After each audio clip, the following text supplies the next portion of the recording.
நாம் இப்போ நம்ம கேட்குறது வருகைக்கான அடையாளம். எந்த வருகை? சபை எடுத்துக்கொள்ளப்படுதல் அப்படின்னு நம்ம சொல்கிறோம் இல்லையா? இந்த வருகைக்கான அடையாளத்தை தான் நாம் பார்க்கிறோம். அப்போ இந்த வருகைக்கான அடையாளங்கள், சபை எடுத்துக்கொள்ளப்படுவதற்கான அடையாளங்களில் ரெண்டாவது பிரதானமான அடையாளமாக இயேசு சொல்லுகிறார், யுத்தங்களையும் யுத்தங்களின் செய்திகளையும் கேள்விப்படுவீர்கள். இயேசு எந்த யுத்தத்தை சொல்லுகிறார், எந்த யுத்தத்தை குறித்து சொல்லப்படுகிறது அப்படின்னு சொல்லி நீங்கள் பார்த்தீங்கன்னு சொன்னால், கடைசி காலத்தில் நடக்க வேண்டிய யுத்தத்தை குறித்து சொல்லப்படுகிறது. அதோடு கூட சேர்ந்து உங்களுக்கு சில உண்மைகள், சரித்திர உண்மைகளை இப்பொழுது நாங்கள் இன்றைக்கி இந்த காலை வேளையில் சொல்ல போகிறோம். ஸோ இந்த மே மாதத்துக்கு பிறகு இந்த சம்பவம் நடக்க வாய்ப்பு இருக்கிறது. ஸோ நீங்கள் எழுதி வச்சுக்கொள்ளுங்க. அப்போ உலகம் ஒன்று சொல்லும், பைபிள் ஒன்று சொல்லும். எப்பவுமே உலகம் பைபிளுக்கு ஆப்போசிட்டாக தான் சொல்லும். நீங்கள் பைபிள் என்ன சொல்லுதுன்னு உங்களுக்கு தெரிஞ்சால் தான் உலகம் சொல்கிறது தப்புன்னு உங்களுக்கு தெரியும். இல்லைனா பைபிளோட நீங்கள் என்ன செஞ்சிருவீங்க, உலகத்தோடு என்ன செஞ்சிருவீங்க, ஒத்து போயிடுவீங்க. அதனால தான் இப்போ நாங்கள் உங்களுக்கு சொல்கிறோம், யுத்தங்களையும் யுத்தங்களின் செய்திகளையும் கேள்விப்படுவீர்கள். எந்த யுத்தத்தை குறித்து இயேசு சொல்லுகிறார் அப்படின்னா, கொஞ்சம் வசனங்களை வாசிக்க போகிறோம். எசேக்கியேல் புஸ்தகம் 38ஆம் அதிகாரம் 8வது வசனத்தை வாசிங்கள். எசேக்கியேல் 38:8.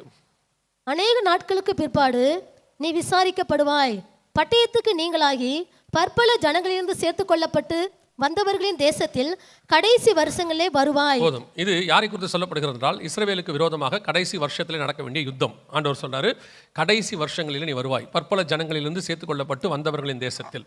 ஒருவேளை இது இஸ்ரவேலை தான் குறிக்குதா, இது கடைசி காலம் என்றது அவங்கள பற்றி அந்த இடத்துல சொல்லப்பட்டிருக்கிறதா அப்படின்னு கேட்டிங்கன்னா 16வது வசனம் வாசிங்க. அதில் 16. நீ தேசத்தை கார்மேகம் போல் மூட என் ஜனமாகிய இஸ்ரவேலுக்கு விரோதமாக எழும்பி வருவாய், கடைசி நாட்களில் இது சம்பவிக்கும். வசனம் தெளிவாக இருக்குது. இந்த யுத்தம் இஸ்ரவேலுக்கு விரோதமாக வரும், கடைசி நாட்களில் வரும். இந்த செய்தியை, இந்த இந்த இந்த வசனத்தை நீங்கள் ஒரு 100 வருஷத்துக்கு முன்னாடி படிச்சிருந்தீங்கன்னா, இல்லை ஒரு 80 வருஷத்துக்கு முன்னாடி படிச்சிருந்தீங்கன்னா நடக்காதுன்னு சொல்லிடுவீங்க. ஏன் அப்படின்னு கேட்டிங்கன்னா, அப்போ இஸ்ரவேல்னு ஒரு தேசமே இல்லை, பூமியில் இஸ்ரவேல்னு ஒரு தேசமே இல்லை. அந்த தேசம் 78 வருஷம் ஆகுது. 80 வருஷத்துக்கு முன்னாடி அப்படி ஒரு பேரே இல்லை, அப்படி ஒரு பேர் ஸ்தாபிக்கப்படவே இல்லை. 1948 தான் இஸ்ரவேல்னு ஒரு தேசமே வருது. இப்போ யோசிச்சு பாருங்கள், இந்த தீர்க்க தரிசனத்தினுடைய முடிவு, கடைசி காலம் என்பது இஸ்ரவேல் வந்தால் தான் நடக்கும். இஸ்ரவேல்னு ஒரு தேசம் ஒன்று வரணும், இந்த தீர்க்க தரிசனம் நடக்கணும்னா, இந்த வார்த்தை நிறைவேறணும்னா. 1948க்கு முன்னாடி அப்படி நடக்க வாய்ப்பே இல்லை. ஆனால் இப்போ அது வாய்ப்பு இருக்குது. ஏன்னா நம்ம கண்ணுக்கு முன்னாடி என்ன இருக்குது, இஸ்ரவேல்னு ஒரு தேசம் இருக்குது. எவ்வளோ பெரிய ஆசீர்வாதம் பாருங்கள். இது நம்ம கடைசி காலம் இல்லை அப்படிலாம் இல்லைன்னு ஒரு கூட்டம் சொல்லிகிட்டு இருக்குது, ஒரு கூட்டம் கேட்குது, ஆனால் இருதயத்தில் விசுவாசிக்காது. அவர் சொல்கிறாரு அது கடைசி காலம்னு, பார்க்கலாம், ஆனால் எனக்கு என்னவோ தெரிலங்கம்மா. அவங்களுக்கு இதை விட ஒரு பெரிய அடையாளம் என்ன இருக்குன்னு தெரியவே இல்லை. எசேக்கியேல் 37ஆம் அதிகாரத்தில் ஆண்டவர் சொல்கிறாரு, உலர்ந்த எலும்புகள் உயிரடையுமா அப்படின்னு கேட்குறாரு. உயிரடையுமா உங்களுக்கே தெரிய ஆண்டவரேன்னு அவர் சொல்கிறாரு. உயிரடைந்து அவைகள் ஒரு சேனையாய் நின்றது. 10வது வசனத்தில் இருக்குது, எசேக்கியேல் 37:10 இருக்குது. அவைகள் உயிரடைந்து எப்படி இருந்துச்சாம், ஒரு சேனையாய், மகா பெரிய சேனையாய் நின்றது. இன்றைக்கி நம்ம கண்ணுக்கு முன்னாடி இஸ்ரவேல்னு ஒரு தேசம் உலர்ந்த எலும்பாக இருந்துச்சு, காணாமல் போச்சு. 1850 வருஷம் இல்லை. அவங்க என்ன ஆனாங்கன்னே தெரியாது, எங்கே போனாங்கன்னு தெரியாது, பெயர் கிடையாது, நாடு கிடையாது, தலைநகரம் கிடையாது, அவங்களுடையதான எல்லாமே அற்று போயிடுச்சு. அவங்க அவ்வளோதான், தொலைஞ்சிட்டாங்க, முடிஞ்சிட்டாங்கன்னு ஆயிடுச்சு. யோசிச்சு பாருங்க, இன்னைக்கு நிற்கிறான் சேனையா, ஒரு யுத்தமாக நிற்கிறான், வேர்ல்டுலேயே எல்லாரையும் கலக்கக்கூடியவனா நிற்கிறான். இந்த தீர்க்க தரிசனம் நடக்குதுன்னா அப்போ நம்ம தேவன் சொன்ன வார்த்தை எவ்வளவு உண்மை உள்ளதுன்னு பாருங்க. இது கடைசி காலத்தில் நடக்கும்னு சொல்றாரு. இன்னும் நீங்கள் ஒரு வசனத்தை தெளிவாக புரிஞ்சுக்கணும்னா வாசிங்க, ஓசியாவின் புஸ்தகம் 3ஆம் அதிகாரம் 5வது வசனம் வாசிங்க. ஓசியா 3:5 வாசிங்க. பின்பு இஸ்ரவேல் புத்திரர் திரும்பி தங்கள் தேவனாய கர்த்தரையும் தங்கள் ராஜாவாகிய தாவீதையும் தேடி கடைசி நாட்களில் கர்த்தரையும் அவருடைய தயவையும் நாடி அஞ்சிக்கையாய் வருவார்கள். எப்போ வருவாங்க அவங்க? கடைசி நாட்கள்ல. பாருங்க, இப்ப திரும்பி வர தொடங்கிட்டாங்க. நம்ம கண்ணுக்கு முன்னாடி கர்த்தர் சொன்னபடியே துல்லியமாய் தீர்க்க தரிசனம் நிறைவேறி விட்டது. இதுல தான் நீங்க இந்த யுத்தங்களை பத்தின சில விஷயங்கள் எல்லாம் பார்க்க போகிறீர்கள். என்ன பார்க்க போறோம் அப்படின்னு கேட்டீங்கன்னு சொன்னா, இந்த கடைசி நாட்களில் திரும்பி வருவார்கள் அப்படின்னு ஆண்டவர் சொன்னபடி அவங்களை திரும்பி இல்லை, அதே வச்சிருக்கு. ஸோ கடைசி நாட்களில் திரும்பி வருவார்கள் அப்படின்னு சொன்னபடி அவங்க இப்போ திரும்பி வந்துட்டாங்க. நம்ம கண்ணுக்கு முன்னாடி ஒரு தேசம் இருக்குது. ஆனால் அவர்களை குறித்ததான மிக முக்கியமான இந்த கடைசி யுத்தத்தை பார்க்க முன்னாடி, அதுக்கு முன்னாடி இன்னும் 2 யுத்தம் இருக்குது, அவங்களுக்கு ஏற்கனவே நடந்தது. அதை நீங்கள் தெரிஞ்சுக்கணும். அதை ஒட்டி சரித்திர குறிப்புகளும் நீங்கள் புரிஞ்சுக்கணும். அப்போ தான் அடுத்து ஒரு 7 வருஷத்துக்கு நடக்க போகிற, 7 வருஷமோ 10 வருஷமோ நடக்க போகிறதான எல்லா விஷயங்களையும் நீங்கள் புரிஞ்சுக்கொள்ள முடியும். இப்போது இஸ்ரவேல் ஜனங்களை குறித்ததான சரித்திரத்தோடு கொஞ்சம் பார்க்க போகிறோம். ஏசாயா புஸ்தகம் 43ஆம் அதிகாரம் 5வது வசனத்திலிருந்து வாசிங்க பாப்போம். ஏசாயா 43:5 வாசிங்க. பயப்படாதே, நான் உன்னோடே இருக்கிறேன். நான் உன் சந்ததியை கிழக்கிலிருந்து வரப்பண்ணி உன்னை மேற்கிலும் இருந்து கூட்டி சேர்ப்பேன். நான் வடக்கை நோக்கி கொடு என்றும் தெற்கை நோக்கி வைத்திராதே என்றும் சொல்லி, தூரத்திலிருந்து என் குமாரரையும் பூமியின் கடையாந்திரத்திலிருந்து என் குமாரத்திகளையும் நான் என் மகிமைக்கென்று சிருஷ்டித்து உருவாக்கி படைத்து என் நாமம் தரிக்கப்பட்ட யாவரையும் கொண்டு வா என்பேன். நல்லா கவனிங்க, இந்த தீர்க்க தரிசனம் அப்படியே இப்போ நம்ம காலத்தில் நடக்குது. இது ஓசியா 3:5 நீங்கள் பார்த்தது ப்ளஸ் இந்த ஏசாயா 43:5 திரும்பி வா என்பேன், இதை பார்க்கறது எப்படி இருக்கணும், எனக்கு எப்படி இருக்குன்னு கேட்டிங்கன்னா, ஏதோ இதை சாதாரணமாக ஒவ்வொரு வாட்டி பார்க்கும்போது சொல்வேன், எனக்கு சாதாரணமாக வீடியோவாக தெரியாது. எப்படி தெரியும்னா, நம்ம மோசே தலைமையில் ஜனங்க வந்தாங்கன்னு இருக்குது இல்லையா, எகிப்துலேருந்து புறப்பட்டு வந்தாங்கன்னு இருக்குது. நம்ம எழுதியிருக்குது, வாசிக்கிறோம், விசுவாசிக்கிறோம், ரெண்டும் செய்கிறோம் இல்லையா. ஆனால் நம்ம பார்க்கல. அதை நம்பப்படல் மேல் உறுதியும் காணப்படாத மேல் நிச்சயம் பைபிளில் இருக்குது, விசுவாசிக்கிறோம், நடந்துச்சு, உண்மைதான் அது. ரெண்டாவது, செருபாபேல் தலைமையில் வந்தாங்க. 3 பார்ட்டாக வராங்க, நெகேமியா, செருபாபேல், எஸ்ரா, 3 பார்ட்டாக வராங்க. இது எழுதியிருக்குது, வாசிக்கிறோம், விசுவாசிக்கிறோம், மாற்றுக்கிறதே கிடையாது. ஆனால் 3வது அவர் சொல்கிறார், ஓசியாவில் கடைசி நாட்களில் திரும்பி வருவார்கள். இதை வாசிக்கிறோம், இத்தனை நாள் விசுவாசித்தோம், இன்னைக்கு நம் கண்கள் காண்கிறது, அவர்கள் திரும்பி வருகிறார்கள். இதை நம்ம அந்த ரெண்டையும் நம்ம பார்க்க வாய்ப்பு கிடைக்கல, இன்னைக்கு நமக்கு பார்க்க வாய்ப்பு கிடைச்சிருக்குது. நம்ம கண்கள் பார்க்குது, உக்ரைன்லேருந்து இவங்க வராங்க, இதான் லாஸ்ட் பேட்ச். இவங்க வந்த பிறகு தான் ரஷ்யா உக்ரைன் யுத்தம் ஆரம்பிச்சிச்சு. அதுக்கப்புறம் உக்ரைன்லேருந்து புறப்படுறதுக்கான எந்த ஒரு காரியமும் இல்லை. கர்த்தர் சொன்னபடி அப்படியே. இதை நீங்கள் எப்படி நான் பார்க்கணும்னு கேட்டிங்கன்னா, வேதத்தில் சொன்ன ஒரு தீர்க்க தரிசனம் 430 வருஷம் கழிச்சு ஆபிரகாமுக்கு சொன்னது எப்படி நடந்ததோ, 70 வருஷம் கழிச்சு எப்படி எரேமியா கிட்ட சொன்னது நடந்ததோ, அதே மாதிரி நம்முடைய காலத்தில் ஒன்று நடக்கிறது. உலகம் எங்கிலும் இருந்து வராங்க. அன்னைக்கு எகிப்திலிருந்து வந்தாங்க, இன்னொன்று பாபிலோன்லேருந்து வந்தாங்க. இது உலகளாவிய எல்லா இடத்திலிருந்து வருகிறார்கள். நம் கண்களுக்கு முன்பாக இது நடக்குது. இந்த 76 வருஷத்துக்கு முன்னாடி நடந்த ஒரு சம்பவம் இது. அப்படின்னா பாருங்க, நீங்களும் நானும் எந்த காலத்து ஜனங்கள்னு புரிஞ்சுக்கோங்க. கடைசி காலத்தில் வருவாங்கன்னு பைபிள் சொல்லுது. 430 வருஷம் கழிச்சு வந்தானா அதான் அவனுக்கு அந்த காலம், விடுதலையின் காலம்னு அர்த்தம். 70 வருஷம் கழிச்சு வருகிறானா அதான் விடுதலையின் காலம்னு அர்த்தம். இப்போ இவன் 1850 வருஷம் கழிச்சு வந்திருக்கிறான். இதை தவிர மேன்மையான மிக முக்கியமான அடையாளம் நம் நூற்றாண்டில், நம்மளோட தாத்தாக்கள் காலத்தில் இது நடந்துச்சு.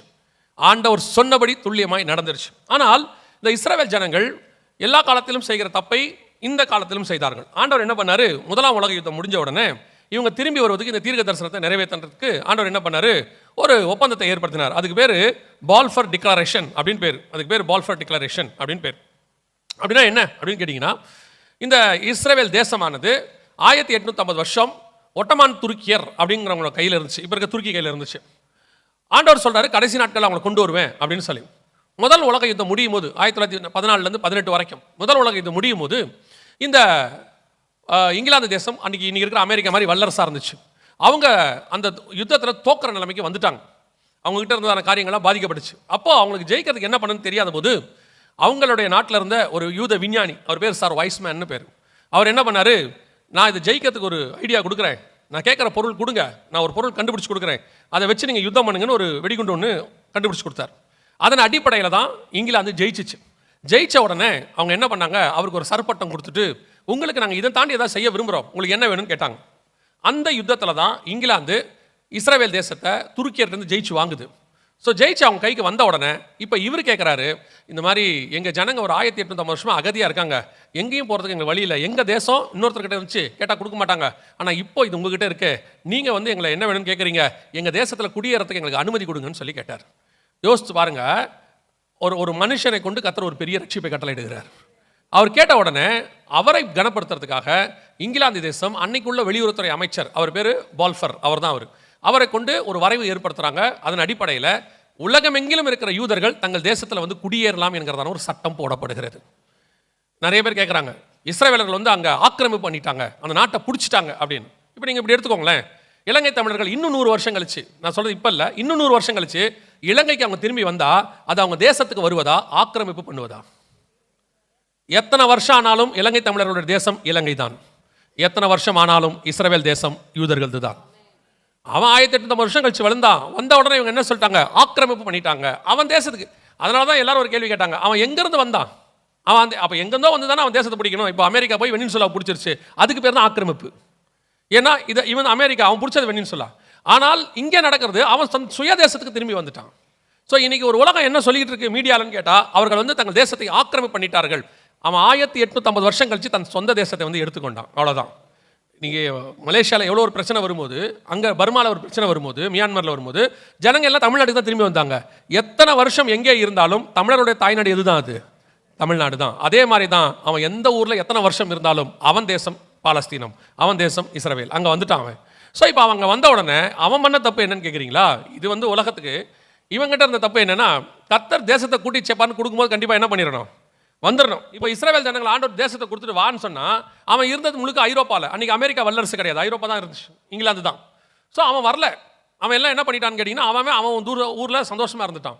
கர்த்தர் பார்த்தாரு, நான் சொன்ன வசனத்தை நீங்கள் கேட்டு வரணும், விசுவாசிச்சு வரணும். ஆண்டவர்கிட்ட ஒரு பழக்கம் இருக்குது, அவர் சொல்லி நீங்கள் கேட்டு வந்துட்டீங்கன்னா நல்லது, இல்லைன்னா வர வைப்பார். ஏன்னா அவர் சர்வ வல்லமை உள்ள தேவன். ஒரு உலக பிரகாரமாக அழிகிற ராஜாவே சொல்கிறான், நான் சொன்னது சொன்னதே அப்படிங்கிறான். அழியாத ராஜா எழுதினதே. அவர் சொன்னால் அவ்வளோதான். அதை மாற்ற கருத்தோ கேட்குற கருத்தோ யாருக்கும் இங்கே இல்லவே இல்லை. திரும்பி வா உன்னை கூட்டி சேப்பேன்னா வந்திருக்கணும், இவன் வரல. அதனால் என்ன பண்ணுறாரு, இன்னொரு தீர்க்க தரிசனம் உரைக்கிறார். ஆமோஸ் புஸ்தகத்தில் இன்னொரு தீர்க்க தரிசனம் இருக்குது. 2ஆம் அதிகாரம் 13ஆம் வசனம் வாசிங்க பார்ப்போம். ஆமோஸ் 2:13.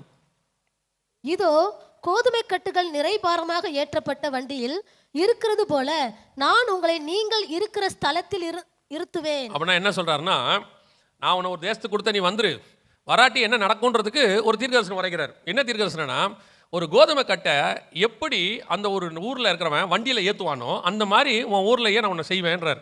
அப்போது இந்த இடத்துல பார்த்தீங்கன்னா கோதுமை கட்டை ஏற்றுற மாதிரி ஏற்றணும். என்ன அர்த்தம்னா, ஒன்று மேலே ஏற்றி அந்த வண்டி நிறைபாரமாய் அப்படின்னு இந்த மாதிரி உங்களை வண்டியில் ஏற்றுவேங்கிறார். இந்த தீர்க்கதரிசனம் அப்படியே எப்போ நடந்துச்சுன்னு கேட்டிங்கன்னு சொன்னால், 1936 43 ஜெர்மனி தேசத்தில் ஹிட்லர் அவங்கள பண்ணது, யூதர்களை மட்டும் பண்ணது, மற்ற யாரையுமே பண்ணலை. ஒரு 70 பேர் ஏறக்கூடியதான ட்ரெயினில் 300 பேர் ஏற்றிருக்கிறார். அதில் மூச்சு திணறி உள்ளேயே செத்துட்டா என்ன பண்ணுவாங்கன்னா, இழுத்து வெளியே போட்டுட்டு ட்ரெயின் போயிட்டே இருக்கும். அந்த மாதிரி ஆயிரக்கணக்கில் ஜனங்க செத்துருக்குறாங்க.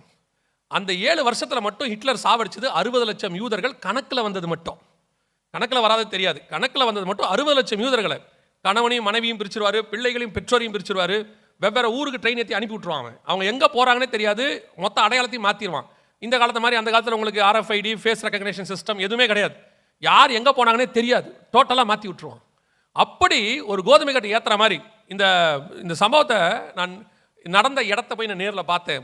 போன வருஷம் போகும்போது என்ன பண்ணோம், அப்படி ஒரு சம்பவத்தை போய் என்ன செஞ்சோம், போய் பார்த்தோம். அவங்க அங்கே இருக்கிறவங்க என்ன செஞ்சாங்க, கூட்டிகிட்டு போனாங்க. ரொம்ப மனசு கஷ்டமாயிருச்சு. ஏன்னா அந்த கிரவுண்ட், அவங்கள கொலை பண்ண கிரவுண்டு அதை இன்னும் வச்சுருக்கிறாங்க. அந்த இடத்துல அதோடைய ஃபோட்டோஸு, அவங்கள பண்ண அந்த கொடுமைகள் எல்லாத்தையும் அப்படியே வச்சுருக்கிறாங்க. பார்த்தா ஒரு 1000 பேர் 10,000 2000 பேர் தங்க வேண்டிய இடத்துல 10,000 பேர் தங்கியிருக்காங்க. அங்கே தான் முதல்ல மலேரியாங்கிற கிருமியே உருவாகிருக்குது. ஒரு சாரார் சொல்கிறாங்க, அதை கண்டுபிடிச்சி அவங்கள டெஸ்ட் பண்ணுறதுக்கு அவங்க மேலே போட்டு பார்த்தாங்கன்னு சொல்கிறாங்க. அந்த அளவுக்கு இதெல்லாம் ஏன் நடந்தது அப்படின்னு சொல்லி பார்த்தீங்கன்னா, கர்த்தர் ஒரு வாக்கு பண்ணின போது அந்த வாக்கு தத்தத்தை கேட்டு நீங்கள் என்ன செய்யணும், கீழ்ப்படிஞ்சு வந்திருந்தால் இந்த பிரச்சனையே கிடையாது. அவங்க என்ன நினைச்சாங்கன்னா, ஐரோப்பாவில் சந்தோஷமா இருக்கிறோம், ஆனால் கர்த்தர் கொடுக்குற தேசம் பாலைவனமாக இருக்குது, இப்போ நம்ம போய் அங்கே என்ன பண்ண போகிறோம், அதுக்கு இங்கேயே இருக்கலாமே அப்படின்னு நினைச்சாங்க. எப்பவுமே பல நேரத்தில் இதுதான் நம்ம பண்ணக்கூடியதான மிஸ்டேக். இந்த ஜனங்களும் அப்படித்தான், எவ்வளோ சொல்லியும் கேட்கல. அதே ஆமோஸ் புஸ்தகம் 2ஆம் அதிகாரம் 16வது வசனத்தை வாசி, 2:16 வாசி. பலசாலிகளுக்குள்ளே தைரியவான் அந்நாளிலே நிர்வாணியாய் ஓடிப்போவான் என்று கர்த்தர் சொல்லுகிறார். எவ்வளவு பெரிய தீர்க்க தரிசனம் தெரியுமா? யூதர்கள் 1850 வருஷம் அந்த தேசத்தில் லேண்ட் லார்ட்ஸாக இருக்காங்க. லேண்ட் லார்ட்ஸ்னா நில பிரபுக்கள், நில சவதாரங்கள் வச்சிருப்பாங்க. பேங்கர்ஸ், மிகப்பெரிய பேங்க்ஸ், சென்ட்ரல் பேங்க்லாம் அவங்க வச்சிருந்தது தான். அப்படி வச்சிருக்கிற அந்த யூதர்களை பார்த்து ஆண்டவர் சொல்றாரு, ஒரு நாள் நீ ஒன்றும் இல்லாமல் நிர்வாணியா போவேங்கிறார். இது நடந்துச்சான்னு கேட்டிங்கன்னா, இது அதுக்கான ப்ரூஃப். இது இவங்கள ராணுவ வீரர்கள், யூதர்கள் அங்கே இருந்தவங்க. ஹிட்லர் பண்ண கொடுமையில் ஹிட்லர் சாகடிக்கும் போது நிர்வாணமாக தான் சாகடிப்பார். அவர் என்ன சொல்லுவார்னா, ட்ரெஸ் எல்லாம் எதுக்கே வீண் பண்ணுறீங்க, ட்ரெஸ்ஸு நமக்கு தேவைப்படும். அவங்க போட்ட தங்க பல்லு போட்டு தான் தட்டி எடுத்துருவாராம். அவங்களுக்கு தங்க வச்சுக்க உரிமை இல்லை யூதர்களுக்கு. தங்க பல்லு இருந்தால் தங்க பல்லு இருந்தாலும் தட்டி எடுத்துருவார். அதனால் அவங்க எங்கடா ஹிட்லர் ஆட்கள் செக் பண்ணி தட்டி எடுப்பாங்களோன்னு அவங்களே பல்ல உடச்சி எடுத்ததெல்லாம் இருக்குது, சரித்திரத்தில் இருக்குது. அந்த மாதிரி நிர்வாணியாய் ஓடி போவான். அது அப்படியே நடந்துச்சு. யோசிச்சு பாருங்க, கர்த்தர் சொல்லாத இடத்துக்கு லோத்து உள்ளே போனார். போகும்போது எப்படி போனார், எனக்கு வச்சிருக்கிற சொத்துக்கு இடம் பத்தலைன்னு சொல்லிட்டு உள்ளே போனார். அவருடைய ஆஸ்தியை பூமி தாங்கக்கூடாது. வரும்போது எப்படி வந்தார், 2 பிள்ளைய கையில் பிடிச்சிக்கிட்டு ஒன்றுமே எல்லாம் வெளியே வந்தார். நான் சொல்லுவேன், கோலும் கையுமா போனவன் கர்த்தர் சொல்லி வந்தா பெரிய பரிவாரமாய் மாற்ற அவர் வல்லமை உள்ளவராய் இருக்கிறார். பெரிய பரிவாரமாய் நீங்கள் இருந்து கர்த்தர் சொல்லாத இடத்துக்கு போனீங்கன்னா வெறுங்கையாய் திரும்பி வருவதற்கும் வாய்ப்பு இருக்கிறது. நம்முடைய ஆண்டவருடைய வார்த்தையின் மேலே தான் உங்கள் அஸ்திவாரம் இருக்கணும். அவர் சொல்ல ஆகும், அவர் கட்டளையிட நிற்கும். கர்த்தர் புழுதியிலிருந்து ராஜாக்களை உண்டாக்க வல்லமை உள்ளவர். அதே நேரத்தில் தப்பு நடந்துருச்சு, ராஜாவை புல்லுமைய வைக்கவும் அவர் வல்லமை உள்ளவர். அவரால் ரெண்டும் முடியும். யூதர்கள் ஒன்றும் இல்லாமல் அகதியாக போனவனை அதே ஜெர்மனியில் மில்லியனஸை மாற்றி உட்கார வச்சார். ஆனால் சொன்ன வார்த்தைக்கு கீழ்ப்படியாமல் எக்ஸ்ட்ரா 20 வருஷம் அங்கே இருந்தான், 20 வருஷம் அங்கே இருந்தான். திரும்பி வரும்போது வெறும் கையா திரும்பி வந்தான். உண்மையிலே வெறும் கை, ஒன்றுமே இல்லை. ஹிட்லர் எல்லாத்தையும் எடுத்துட்டார். உயிர் பிழைச்சா போதும் தப்பிச்சு வந்தாங்க. இதுதான் கர்த்தர் நமக்கும் கொடுக்கிறது. கர்த்தர் ஊழியத்துக்கோ எந்த ஒரு காரியத்துக்கோ வர சொன்னா வாங்க, செய்ய சொன்னா செய்யுங்க. சில ஆட்கள் எல்லாம் கேள்வி கேட்டுக்கிட்டே இருப்பான், சர்வ வல்லமை உள்ள தேவனை ஏன் கேள்வி கேட்பீங்க? ஒரு பயத்தில் ஆண்டவரே எனக்கு அடையாளம் காட்டுங்கன்றது தப்பு இல்லை, அது மனுஷனுக்கு இருக்கிற இயல்பு. சில ஆட்கள் எல்லாம் ஆண்டவரை கொஸ்டின் பண்ணிகிட்டே இருப்பாங்க. ஆண்டவருக்கு அது பிடிக்காது. நீ நம்பி கடலில் இறங்குங்க, அந்த கடலில் உங்க மேல் நடக்க வைப்பதற்கு கர்த்தர் வல்லமை உள்ளவர். இல்லைங்க நடக்க தெரியல விழுந்துட்டேன்னா தூக்கிறதுக்கான தேவனும் அங்கேயே இருக்கிறார்.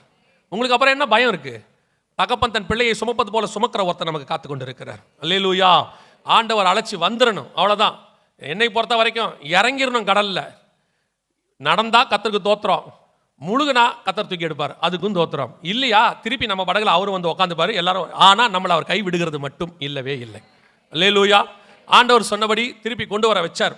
அவங்க அடிச்சு பிடிச்ச பிறகு வந்து சேர்ந்தாங்க. எல்லாரும் சேர்ந்த பிறகு 1948 கர்த்தர் சொன்னபடியே துல்லியமாய் தீர்க்க தரிசனம் நிறைவேறியது. The state of Israel is born. 1948. இப்போதான் முதல் யுத்தம் வருகிறது. இப்போதான் முதல் யுத்தம் வருது. 48 இவங்க தனி நாடாக பிரகடனப்படுத்தப்படுறாங்க. சுதந்திர தேசத்துக்கு வந்தாங்க. 15ஆம் தேதி மறுநாள் இவர்களுக்கு விரோதமாக 7 அரபு நாடுகள் யுத்தத்துக்கு வந்தாங்க. 7 அரபு நாடுகள் வந்தாங்க. அவங்க என்ன சொன்னாங்கன்னா, இவங்க எங்கிருந்தோ வந்து இந்த நாட்டை பிடிச்சிட்டாங்க 30 வருஷமா. இங்கே இருந்த ஏற்கனவே இருந்த அரபியர்கள் எல்லாம் துரத்துறாங்க, அவங்களோட சண்டை இருக்குது.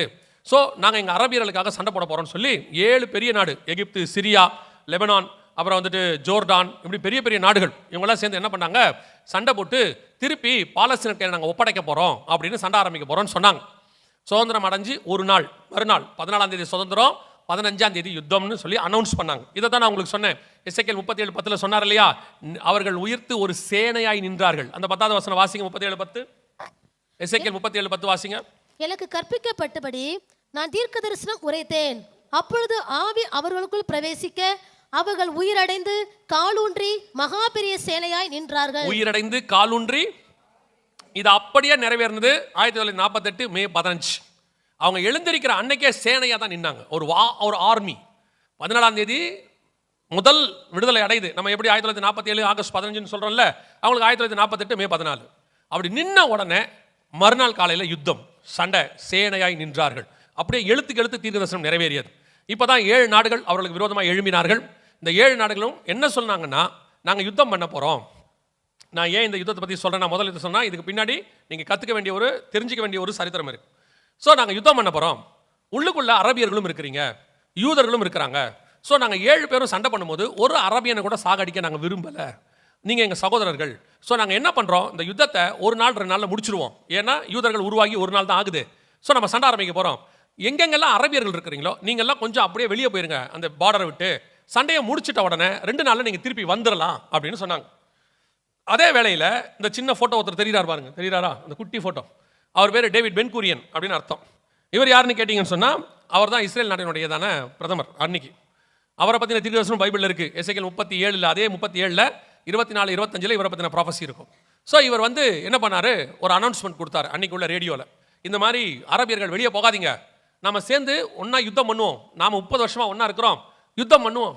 இந்த யுத்தம் முடிஞ்ச பிறகு உங்களுக்கு ஏதாவது பிரச்சனை தான் நம்ம பேசி தீர்த்துக்கலாம், எதிரிகள் கிட்ட நம்மளை விட்டு கொடுக்காதீங்க அப்படின்னு சொன்னாங்க. ஆனால் அந்த அரபியர்களுக்கு வந்து என்ன முடிவெடுக்குன்னு தெரியல. ஏன்னா சுற்றி இருக்கிற 7 பெரிய நாடு, அவங்க வந்து பார்த்தீங்கன்னா சகோதரர்கள், மொழி வாரியாக, அது மட்டும் இல்லாதபடிக்கு மத ரீதியாக சகோதரர்கள். ஆனால் இஸ்ரவேல மொழி வேற, அதே நேரத்தில் இவன் வந்து சகோதரன் அவங்களால சொல்ல முடியாது. சரி, இவன் பேச்சை கேட்கறதா அவன் பேச்சை கேட்கறதா? கடைசியில் அவங்க என்ன முடிவெடுத்தாங்கன்னா, இந்த 7 நாட்டுடைய பேச்சை கேட்போம், ஏன்னா 7 பெரிய நாடு அப்படின்னு சொல்லி பேச்சை கேட்போம்னு சொல்லி எல்லாரும் எல்லைகளை விட்டு வெளியே போனாங்க. சண்டை ஆரம்பிச்சிச்சு. இதுதான் முதல் சண்டை. இதுக்கு பேர் த வார் ஆஃப் இண்டிபெண்டன்ஸ் அப்படின்னு சொல்லுவாங்க, இந்த சுதந்திரத்துக்கான போர் அப்படின்னு சொல்லுவாங்க. ஆனால் அவங்க நினைச்ச மாதிரி ஒரு நாள் 2 நாள், ஒரு வாரம் 2 வாரம், ஒரு மாதம் 2 மாசத்துல முடியல. அது 2 வருஷம் ஆச்சு இந்த யுத்தம் முடியறது.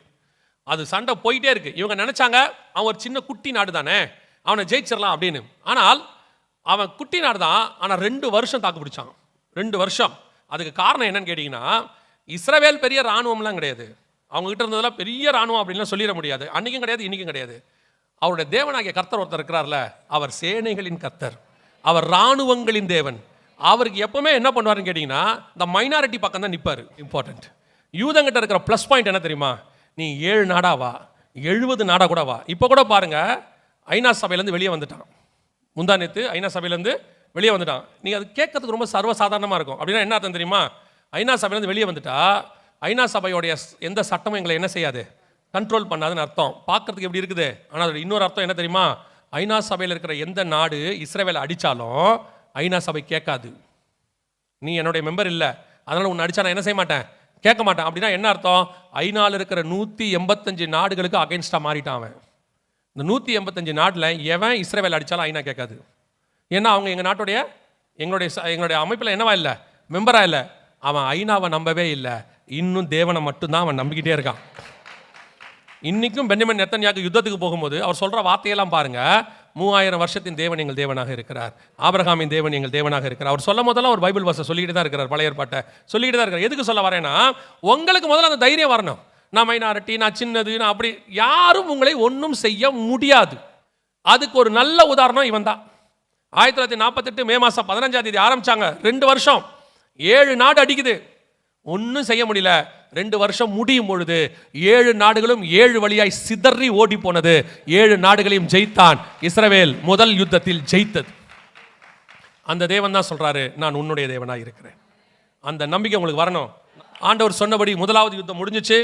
இப்போ வெளியே போன அந்த பாலஸ்தீனர்களை இஸ்ரவேலுடையதான பிரதமர் என்ன சொன்னார், டேவிட் பென்கூரியன், திரும்பி உள்ளே வராதிங்க, ஏன்னா ஆபத்தில் நீங்கள் என்ன பண்ணிட்டீங்க, எங்களை விட்டுட்டு போயிட்டீங்கன்ட்டு எல்லா எல்லைகளையும் மூடிட்டார். மூடிட்டு, எப்படி எங்களை 2 வருஷம் கஷ்டப்படுத்துனீங்க, அவங்கெல்லாம் அடிக்கும் போது நீங்கள் எங்களுக்காக பேசலை, அவங்க அடிக்கும் போது எங்களுக்காக நீங்கள் யுத்தம் பண்ணலை, ஆபத்தில் விட்டுட்டு போயிட்டீங்க, ஸோ நீங்கள் அங்கேயே இருங்கன்ட்டார். அப்படி வெளியே போனாங்கல்ல, அவங்களுக்கு பேர் தான் பாலஸ்தீன அகதிகள்னு பேர். இன்றைக்கி உங்களுக்கு உலகம் பாலஸ்தீன அகதிகளை பற்றி என்ன சொல்லுதுன்னு உங்களுக்கு தெரியாது, இன்னும் நிறைய பேருக்கு அதை பற்றி தெரியவும் தெரியாது. இதான் ஆக்சுவலாக நடந்த சரித்திர காரியங்கள் நடந்துச்சு. ஸோ இது முதலாவது யுத்தம் நடந்தது. கர்த்தர் யுத்தத்தில் இஸ்ரவேலுக்கு விடுதலை கொடுத்தார். அல்லேலூயா. அந்த தேவன் நமக்கு விடுதலை கொடுக்க வல்லமை உள்ளவர். 2வது யுத்தத்தை பற்றி நீங்கள் பார்க்கணும். அதுக்கு முன்னாடி ஒரு வசனத்தை வாசிங்க. மீகாவின் புஸ்தகம் 3ஆம் அதிகாரம் 12வது வசனத்தை வாசி. மீகா 3:12 வாசி. ஆகையால் உங்கள் நிமித்தம் சீயோன் வயல்வெளியைப் போல உளப்பட்டு எருசலேம் மண்மேடுகளாய் போம், ஆலயத்தின் பர்வதம் காட்டு மேடுகளாய் போம். இது எதை பற்றி சொல்லப்பட்டிருக்கு அப்படின்னு கேட்டிங்கன்னா, எருசலேமை பற்றினதான ஒரு தீர்க்க தரிசனமான வார்த்தை. இது எதனால் எப்போ நடந்துச்சு அப்படின்னா உங்களுக்கு தெரியும். எரேமியா 26, 27 போய் வாசிச்சிங்கன்னா, எருசலேமுக்கு விரோதமாக கர்த்தர் சொன்ன தீர்க்க தரிசனங்கள் எல்லாம் அப்படியே நடந்துச்சு. எருசலேம் ஏறக்குறைய ஒரு 1900 வருஷமாக கைவிடப்பட்டுச்சு. எருசலேம் ஒன்றும் இல்லாமல் பாலைவனமாக மாறிடுச்சு. அதுக்கு யூதர்கள் பண்ண தப்புகள் எல்லாம் நிறையா இருக்குது. ஸோ அவர்கள் கர்த்தருக்கு விரோதமாக செய்த காரியங்கள் எல்லாம் நிறையா இருக்குது. உண்மை, அதில் மாற்றுக்கிறதே இல்லை. ஆனால் ஒன்று நல்லா தெரிஞ்சுக்கொள்ளுங்க, எருசலேம் மட்டும் இல்லை, யூதர்கள் மட்டும் இல்லை, உலகத்தில் இருக்கிற அத்தனை பேரையும் வச்சு நான் சொல்கிறேன், விசுவாசிகள், ஊழியக்காரங்கள் எல்லாரையும் சொல்கிறேன், நீங்கள் முன்னாடி எவ்வளோ பாவம் பண்ணியிருக்கீங்க, என்ன பண்ணியிருக்கீங்கன்றதெல்லாம் போகட்டும். எப்போ நீங்கள் மனம் திரும்பி அவர்கிட்ட ஆண்டவர்கிட்ட நீங்கள் ஒப்புரவாகிறீங்களோ அன்னைக்கு உங்களை மன்னிக்க தேவன் வல்லமை உள்ளவராக இருக்கிறார். அவரை மாதிரி மீண்டும் சேர்த்து கொள்வதற்கு ஒரு தேவன் உலகத்தில் கிடையவே கிடையாது. ஸோ இப்போ என்ன நடந்துச்சுன்னு கேட்டிங்கன்னா, எருசலேம் விழுந்து போச்சு. ஆனாலும் ஆண்டவர் சொல்கிறார், மிகுந்த இரக்கங்களினால் உன்னை சேர்த்து கொள்வேன் அப்படின்னு சொன்னார். இப்போ நீங்கள் ஒரு வசனத்தை திருப்பிக் கொள்ளுங்க, எல்லாருமே திருப்பிக் கொள்ளுங்க, எழுதி வச்சுக்கொள்ளுங்க, அண்டர்லைன் பண்ணிக்கொள்ளுங்க. இந்த வசனம் தான் இப்போ நீங்களும் நான் இருக்கிற இந்த காலகட்டத்துக்குரிய வசனம். 12ஆம் அதிகாரம் சகரியாவின் புஸ்தகம் 3 முதல் 6 வசனத்தை நீங்கள் திருப்பிக் கொள்ளுங்க. ஆனால் வாசிக்க வேண்டியது 6வது வசனத்தை வாசிங்க. 3 முதல் 6 வச்சுக்கோங்க, 6வது வசனத்தை வாசிங்க. அந்நாளிலே யூதாவின் தலைவரை விறகுகளுக்குள்ளே எரிகிற அக்கினி அடுப்புக்கும் வைக்கோல் கட்டுகளுக்குள்ளே எரிகிற தீவெட்டிக்கும் ஒப்பாக்குவேன். அவர்கள் வலதுபுறமும் இடதுபுறமாக புறப்பட்டு சுற்றிலும் இருக்கிற எல்லா ஜனங்களையும் பட்சிப்பார்கள். எருசலேம் திரும்பவும் தன் ஸ்தானமாகிய எருசலேமிலே குடியேற்றப்பட்டு இருக்கும். இது எருசலேமை பற்றின தீர்க்க தரிசனம் கர்த்தர் உரைத்தார். அவங்க தேவனை விட்டு தூரம் போனாங்க, அக்கிரமம் பண்ணாங்க, அநியாயம் பண்ணாங்க, எல்லாம் எரேமியா 26, 27 இருக்கு 2 அதிகாரத்தில். ஸோ ஆண்டவர் சொல்கிறாரு, அவங்கள தண்டித்தேன், சிதறடிக்க பண்ணினேன், அவங்கள மண்மேடாக்கி போட்டேன், பாலைவனமாக்கினேன், ஒன்றுமில்லாமாக்கினேன். எவ்வளோ நாள்னு கேட்டிங்கன்னா 1900 வருஷம். ஒரு நாள் 2 நாள்லாம் இல்லை. எவ்வளோ நாள்? 1900 வருஷம் அவர்களை அப்படி கர்த்தர் விட்டுட்டார். தரிசா அப்படி அவங்கள போட்டு விட்டார், அவங்கள மொத்தம் பாலைவனமாக்கி விட்டார். இப்போ திருப்பி சொல்கிறாரு, அவனை நான் திருப்பி உருவாக்குவேன், எருசலேமை திருப்பி கொண்டு வருவேன் அப்படின்னு சொன்னார். இந்த தீர்க்க தரிசனம் எப்போ நிறைவேறுச்சு அப்படின்னு கேட்டிங்கன்னு சொன்னால் 1967 ஜூன் மாதம் 5ஆம் தேதி இந்த தீர்க்க தரிசனம் நிறைவேறுச்சு. கர்த்தர் சொன்னபடி 6 நாள் யுத்தம், 2வது யுத்தம் வந்துச்சு. இந்த 6 நாள் யுத்தத்தில் தான் எருசலேம் மீண்டும் ஏறக்குறைய 2000 வருஷம் கழிச்சு, கிபி 70க்கு பிறகு 1900 வருஷம் கழிச்சு இஸ்ரவேல் கையில் திரும்பி வருது, யூதர்கள் கையில் திரும்பி வருது. இவங்களாம் அதை ஜெயிச்சவங்க. இதான் அஃபிஷியலாக அவங்க உள்ளே நுழைகிறாங்க. ஃபஸ்ட்டு இந்த யுத்தத்தில் உள்ளே போகிறாங்க. ஆண்டவர் அவர்கிட்ட 6 நாளில் இது கொடுத்தார். இது ஓய்வு நாள் யுத்தம், யாம் கிப்பர் வார், இப்படி நிறையா சொல்லுவாங்க. இந்த யுத்தத்துக்கு ஒரு பேர் வச்சிருக்கிறாங்க, நிறைய பேர் வச்சிருக்கிறாங்க. வெறும் 6 நாளில் முழு எருசலேமும் அவங்க கண்ட்ரோலுக்கு வந்துச்சு. கர்த்தர் சொன்னபடி எருசலேம் திரும்பவும் தன் ஸ்தானமாக எருசலேமில் குடியேற்றப்பட்டிருக்கும் அப்படின்னு சொன்னார். சொன்னபடியே எருசலேம் குடியேறி விட்டது. இப்போ நீங்கள் பார்க்குறது இப்போ இருக்கிற எருசலேம், பகல்லையும் இரவிலையும் போட்டிருக்கிறோம். அது காரணம் என்னென்னா, பகலில் ஜனங்க குடியேறிட்டாங்கன்றதுக்கு பாலைவனமாக இருந்த இடத்துலலாம் வீடு கட்டியாச்சு. அதுக்கு பிறகு இரவில் அவங்க குடியேறிட்டாங்கன்றதுக்கு இன்னொரு ப்ரூஃப் என்னென்னா, எல்லா இடத்துலையும் விளக்கு இருக்குது. அவங்களாம் கண்டிப்பாக என்ன செஞ்சுட்டாங்க, ஜனங்க வந்துட்டாங்க, மனுஷங்க அங்கே இருக்கிறாங்கன்னு அர்த்தம். முழுவதுமாக எருசலேம் குடியேறிச்சு, ஜனத்திரளால் மூடியாச்சு. கர்த்தர் சொன்ன தீர்க்க தரிசனம் 12:6 இந்த சகரியாவின் புஸ்தகம், கர்த்தர் சொன்னபடி நடந்துருச்சு. ஆனால் அந்த வசனத்தில் என்ன சொல்றார் ஆண்டவர், எருசலேம் திரும்பவும் தன் ஸ்தானமாகிய எருசலேமில் குடியேற்றப்பட்டிருக்கும் அப்படின்னு சொன்னார். அப்போ எருசலேமுக்கு ஒரு ஸ்தானம் இருக்கு, தன் ஸ்தானத்தில் குடியேற்றப்பட்டிருக்கும். அது என்ன ஸ்தானம் அப்படின்னு கேட்டீங்கன்னு சொன்னால், எருசலேம் மகாராஜாவின் நகரம்னு அர்த்தம். எருசலேம் மகாராஜாவின் நகரம், அதாவது இஸ்ரவேலுடைய தலைநகராக இருக்கணும். ஆனால் 1967 அவங்க ஜெயிச்சு வந்த பிறகு அது தலைநகராக மாறவில்லை. சுற்றி இருக்கிற எல்லா நாடுகளும் நீங்கள் தலைநகராக மாற்றினீங்கன்னா ஒத்துக்க மாட்டோம், நாங்கள் சண்டை போடுவோம். அது மட்டும் இல்லை, அவங்களுக்கு தலைமையாக இருந்த அமெரிக்கா சொல்லிருச்சு, நீங்கள் அதை என்னவா மாற்றக்கூடாது, இப்போதைக்கு தலைநகராக மாற்றாதீங்க, பெரிய பிரச்சனையாகும். என்னை பொறுத்த வரைக்கும் இது அமெரிக்காவோ சுற்றி இருக்கிற நாடுகளோ யாரை பற்றின டிசிஷன் கிடையாது. இந்த டிசிஷன் கர்த்தருடையது. ஆண்டவர் ஒன்று சொல்லிட்டாருன்னா அதை மாற்ற அதிகாரம் யாருக்கும் கிடையாது. 1948 நாடு வரும்னாரு, வந்துடுச்சு. யார் மாற்றக்கூடும்? அதே மாதிரி ஆண்டவர் சொன்ன நாள் வரல, ஒரு நாள் அது வந்துச்சு. எப்போன்னு கேட்டிங்கன்னா 2018 அமெரிக்காவுக்கு ஜனாதிபதியாக ட்ரம்ப் வந்தார். ட்ரம்ப் வந்து என்ன பண்ணுறாரு, ஒரு வாக்குறுதி கொடுக்குறாரு. என்ன வாக்குறுதி கொடுக்குறாருன்னா, நான் ஜனாதிபதியானா இஸ்ரவேலுக்கு தலைநகராக எருசலேமை மாற்றுவேன் அப்படின்னு சொல்கிறார். அப்போது இது வந்து அமெரிக்க ஜனாதிபதிகள் எல்லாருமே சொல்கிற ஒரு வாக்குறுதி. யார் எலெக்ஷனுக்கு வந்தாலும் அப்படி சொல்லுவாங்க. காரணம் என்னென்னா, யூதர்களுடைய ஓட்டு அதிகமாக இருக்குது அமெரிக்காவில், அதனால் அவங்ககிட்ட ஓட்டு வாங்குறதுக்கு அப்படி சொல்லுவாங்க. ஜெயிச்ச உடனே விட்டுருவாங்க, அதுக்கப்புறம் அதை பற்றி செய்ய மாட்டாங்க, அந்த வாக்குறுதியை நிறைவேற்ற மாட்டாங்க. ஆனால் ட்ரம்ப்பு இந்த வாக்குறுதியை கொடுத்தாரு. எலெக்ஷன் அவங்களுக்கு எப்படின்னு கேட்டிங்கன்னா நவம்பர் மாதம் நடக்கும். பதவியேற்பு வந்து ஜனவரி மாதம் அடுத்த வருஷம் நடக்கும். அதாவது 2 மாதம் கழிச்சு தான் நடக்கும் பதவியேற்பு. நம்ம ஊர் மாதிரி ஒரு வாரத்துக்குள்ளேயெல்லாம் மறுநாள் 2 நாள் அப்படிலாம் நடக்காது. பதவியேற்பு எப்படின்னு கேட்டிங்கன்னா நவம்பர் 20 எலெக்ஷன், ஜனவரி 20 பதவியேற்பு. அவங்களுக்கு எப்போவுமே 4 வருஷத்துக்கு ஒரு தடவை நடக்கும். நவம்பர் 20 எலெக்ஷன் முடிஞ்சிச்சு, ட்ரம்ப் ஜெயிச்சிட்டார். ஜெயிச்ச பிறகு ட்ரம்ப் கிட்ட கேட்குறாங்க, பதவியேற்கிறதுக்கு முன்னாடியே, நீங்கள் ஜனாதிபதி ஆகிட்டீங்களே, இஸ்ரவேலுக்கு தலைநகராக எருசலேமை மாற்றுவீங்களா அப்படின்னு சொன்ன உடனே ட்ரம்ப் சொல்கிறாரு, நான் மாற்றிடுவேன், நான் வந்தோடனே ஃபஸ்ட்டு அதான் செய்ய போகிறேன் அப்படின்றார். இப்போ தான் உலக நாடுகளுக்கெல்லாம் ஒரு பயம் வருது, என்னடா இருந்தாலும் இப்போ திடீர்னு இப்படி சொல்கிறானேன்னு சொல்லி. இப்போ வாசிங்க சகரியா 12:3-4 வாசிங்க. சகரியா 12:3-4. அந்நாளிலே நான் எருசலேமை சகல ஜனங்களுக்கும் பாரமான கல்லாக்குவேன், அதை கிளப்புகிற யாவரும் சிதைக்கப்படுவார்கள், பூமியில் உள்ள ஜாதிகள் எல்லாம் அதற்கு விரோதமாய் கூடிக்கொள்வார்கள். நல்லா கவனிங்க, பூமியில் உள்ள ஜாதிகள் எல்லாம் அதற்கு விரோதமாய். இது 2017 டிசம்பர் மாதம் 5ஆம் தேதி நடந்த சம்பவம். உலகத்தில் உள்ள நாடுகள் ஏறக்குறைய 50 நாடு ஒருமித்து எருசலேம் தலைநகராக மாறக்கூடாதுன்னு சொன்னது. யூரோப்பியன் யூனியன் வான்ஸ், யூரோப்பியன் யூனியனில் 28 நாடு இருக்குது. Trump against recognising Jerusalem as Israel capital. எவ்வளோ பெரிய ஹெட்லைன் தெரியுமா இது? 2000 வருஷம் கழிச்சு நடக்கிற ஹெட்லைன், எருசலேம் கேபிட்டலுங்கிற ஹெட்லைன். இதெல்லாம் சாதாரணமான தீர்க்க தரிசனம்லாம் கிடையாது. நீங்கள் நினைக்கிற மாதிரி ஒரு நகரம் 3000 வருஷம் கழிச்சு தலைநகராக மாறுது. சிதேக்கியா ராஜாவை பிடிச்சிட்டு போகிறாங்கல்ல, கண்ணை குருடாக்கி விலங்கு போட்டு கூப்பிட்டு போனாங்கல்ல, அன்னைக்கு தலைநகரத்தை விட்டு போச்சு அது. அதுக்கப்புறம் நேபுகாத் நேச்சார் பாபிலோன் சாம்ராஜ்யம் 70 வருஷம், அப்புறம் கோரேஸ் மேதிய பெர்ஷிய சாம்ராஜ்யம், அப்புறம் அலெக்சாண்டர் கிரேக்க சாம்ராஜ்யம், அப்புறம் அகஸ்துராயன் லூக்கா 2ல் வாசிக்கிறோம் ரோம சாம்ராஜ்யம், அதற்கு பிறகு பைசாண்டியர்கள், அங்கே ஆரம்பித்து இங்கிலாந்து சாம்ராஜ்யம், பிரிட்டிஷர்ஸ் நம்ம இருந்தாங்க, அவங்க காலத்தில் நடக்கல, எந்த காலத்திலும் நடக்காம 3000 வருஷம் கழிச்சு எருசலேம் தலைநகரங்கிற பேர் வருது, கேபிட்டல் ஜெருசலேம் கேபிட்டல். இந்த ஒரு தீர்க்க தரிசனம் போதும், கர்த்தர் இன்னும் ஜீவனோடு கூட இருக்கிறார், அற்புதங்களை செய்கிறார், கர்த்தருடைய வார்த்தை 100% ஆம் என்றும் ஆமென் என்றும் நடக்கும் என்பதற்கு. 3000 வருஷம் கழிச்சு நடக்குது கேபிட்டல்னு. சாதாரணமான இப்ப பாருங்க, திருப்பி கல்கட்டாவை கேபிட்டலா மாத்தணும்னு எவனா ஒத்துப்பானா? வாய்ப்பு இருக்குதா? யாராவது ஒத்துப்பாங்களா? ஒத்துக்கவே மாட்டான். அதுக்கு எத்தனை வருஷம் ஆச்சு, எப்படி ஆச்சு நமக்கு தெரியாது. ஆனால் 3000 வருஷம் கழிச்சு கொண்டு உட்கார வச்சுட்டார். அப்படியே திருப்பி சொன்ன மாதிரியே பூமியில் உள்ள ஜாதிகள் எல்லாம் அதற்கு விரோதமாய் கூடிக்கொள்வார்கள். 50 நாடு கூடிச்சு. இப்போ ட்ரம்ப் கிட்ட கேட்டாங்க, இப்போ எல்லாம் ஒன்றா கூட்டிக்கிட்டாங்களேன்னு. ட்ரம்ப் சொன்னார், யார் சொன்னா என்ன, நான் சொன்னேன், நான் வந்தால் மாற்றிடுவேன். இந்த உலக நாடுகள் எல்லாம் சேர்ந்து ஒன்றா வந்து இந்த இதை செய்யக்கூடாது அப்படின்னு இந்த ஆளை கொண்டு ஆண்டவர் உட்கார வச்சிட்டார். யாரை? ட்ரம்ப்பை.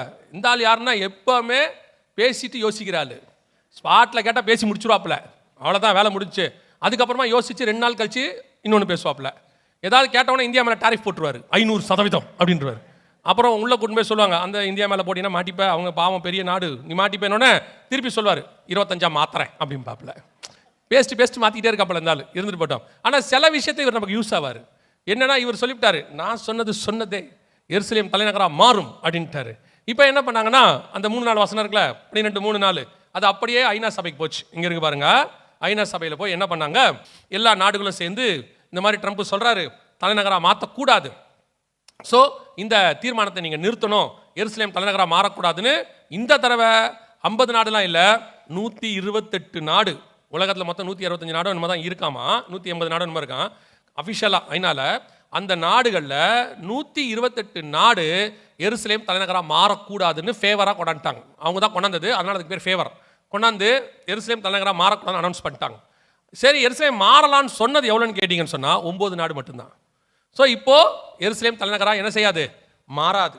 ஆனால் ஆண்டவர் சொல்கிறார் சகரியா 12:6 எருசலேம் திரும்பவும் தன் ஸ்தானமாக எருசலேமில் குடியேற்றப்பட்டிருக்கும் அப்படின்றார். இப்போ யோசிச்சு பாருங்க, 128 நாடு கூடாதுன்னு சொல்லுது, கர்த்தர் சொல்கிறாரு ஆகும்னு சொல்கிறாரு. அப்படியே என்னவா இருக்குது, ஆப்போசிட்டாக இருக்குது. நடந்தது என்ன தெரியுமா, ட்ரம்ப் கிட்ட போய் இந்த தீர்மானத்தை சொன்னாங்க, இந்த மாதிரி ஐநால வந்திருக்குது என்ன செய்யலான்னு. நான் ஜனாதிபதி ஆன பிறகு பாருங்கன்னு சொன்னார். அமெரிக்காவுக்கு மட்டும் ஒரு பவர் உண்டு, அமெரிக்காவுக்கு மட்டும் இல்லை, ஒரு 5 நாடுகளுக்கு மட்டும் ஒரு பவர் உண்டு, வீட்டோ பவர்னு சொல்லுவாங்க. இவங்களோட அந்த பவர் என்னன்னு கேட்டிங்கன்னா, ஐநால யார் என்ன கொண்டு வந்தாலும் இந்த 5 நாடுகளில் யாராவது ஒருத்தர் முடியாதுன்னு போய் சொல்லிட்டா அது முடியாது தான்.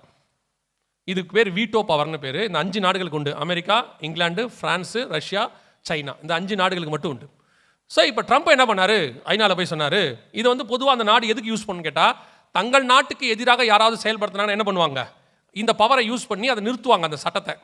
ஆனால் ட்ரம்ப் இப்போ எதுக்கு யூஸ் பண்ணுறாருன்னா, ஒன்றுமில்லாத சின்ன நாடு, உலகத்தின் கணக்கின்படி சொல்கிறேன், உலகத்தின் கணக்கின்படி சின்ன நாடு இஸ்ரேல், அதுக்காக போய் சொல்கிறாரு வீட்டோ பவரை நான் யூஸ் பண்ண போகிறேன், இஸ்ரேலுக்கு அகென்ஸ்டாக இந்த தீர்மானம் ஒன்றும் இல்லாமல் போகட்டும், இஸ்ரேலுக்கு தலைநகரம் எருசலேம் தான் அப்படின்னு சொல்லி அனௌன்ஸ் பண்ணார். கர்த்தர் சொன்ன தீர்மானத்தை, கர்த்தர் சொன்ன வார்த்தையை 128 நாடு எதிர்த்தாலும் கூட கர்த்தர் தம்முடைய வார்த்தையை நிறைவேற்ற வல்லமை உள்ளவராக இருக்கிறார். இதுதான் கர்த்தருடைய வார்த்தையின் வல்லமை. ஒரு மனுஷனை கொண்டு செய்வார், ஒரு தீர்மானத்தை கொண்டு செய்வார். உலகமே எதிர்த்தாலும் உங்களுக்கு என்ன சொன்னாரோ அதை தான் கர்த்தர் செய்வார். ஏன்னா கர்த்தருடைய வார்த்தை வானத்தையும் பூமியும் உண்டாக்கினது. அது மற்றது எல்லாமே அது உள்ள இருக்கிறது தான். அது உள்ள இருக்கிறவங்க யார் என்ன சொன்னாலும் கவலை இல்லை, வெளியே இருக்கிறவர் என்ன சொல்றாருன்னு பார்க்கணும். வெளியே இருக்கிறவர் என்ன சொல்லிட்டாரோ அதான் உள்ள நடக்கும். அவர் சொல்லிட்டாரு எருசலேம் திரும்பவும் தன் ஸ்தானமாக எருசலேமுக்கு வரும், வந்துடுச்சு, அவ்வளவுதான். இப்போ அந்த 12ஆம் அதிகாரம் 6ஆம் வசனத்தை திருப்பி வாசிங்க, சகரியாவின் புஸ்தகம். அந்நாளிலே யூதாவின் தலைவரை விறகுக்குள்ளே எரிகிற அக்கினி அடுப்புக்கும். ஒரு நிமிஷம், அந்நாளிலே யூதாவின் தலைவரை, அந்நாளில் யூதாவின் தலைவர்னா யாரு, எருசலேம் தலைநகராக போது இருக்கிற யூதாவின் தலைவர். ஏன்னா பர்டிகுலரா அவர் என்ன சொல்றாருன்னா அந்நாளிலே அப்படிங்கிறார். அப்போ எருசலேம் தலைநகராக போது இருக்கிற பர்டிகுலரா இருக்கிற யூதாவின் தலைவர் யாருன்னு கேட்டீங்கன்னா இன்னைக்கு இருக்கிற பென்யமின் நெத்தன்யாகு. இவரை பத்தின ப்ராஃபஸி அது. அந்நாளிலே யூதாவின் தலைவரை, பென்யமின் நெத்தன்யாகுவை பத்தி ஆண்டவர் சொல்றார், யூதாவின் தலைவரை விறகுக்குள்ளே எரிகிற அக்கினி அடுப்புக்கும் வைக்கோல் கட்டுகளுக்குள்ளே எரிகிற தீவட்டிக்கும் ஒப்பாக்குவேன். அவர்கள் வலதுபுறமும் இடதுபுறமாக புறப்பட்டு. இதான் இப்ப பென்யமின் நெத்தன்யாகு ஒரு சண்டை போட்டுக்கிட்டு இருக்காருல்ல, நிறைய பேர் சொல்றாங்கல்ல நெத்தன்யாகு ஏன் இந்த மாதிரி பண்றாரு, அவரை ஈரான் சொல்றான் அவரை க்ளோஸ் பண்ணு, ஐநால சொல்றாங்க, ஐநால உலக கோர்ட்டு சொல்லுது அவர் மேல கேஸ் போடு, என்னென்னமோ சொல்றாங்கல்ல.